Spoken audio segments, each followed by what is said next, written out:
Heimir, fyrst og fremst til hamingju með sigurinn. Já, takk fyrir það. Hvernig meturðu þessa frammistöðu? Já, hún var bara heilt yfir ágætt.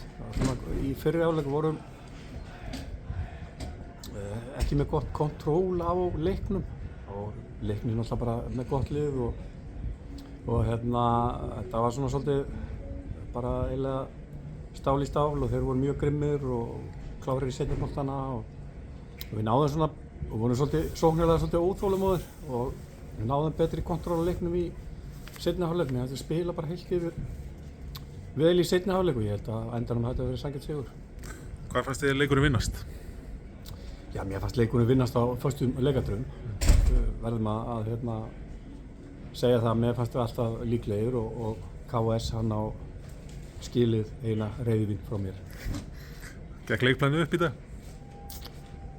Seinni hálfleik já, en fyrir hálfleik voru við svolítið varnarlega voru að missa úr stöðum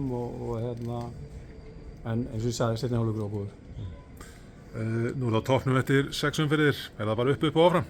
Já, ég meina það er bara næst er leikur á móti Aftureldingu í Mosfellsbæ og þeir hafa heldur betur verið að spila vel upp á síðkastið, þannig að við bara fögnum aðeins í kvöld og svo bara byrjum við undirbúningur á morgun. Frábært, takk hérlega fyrir. Takk.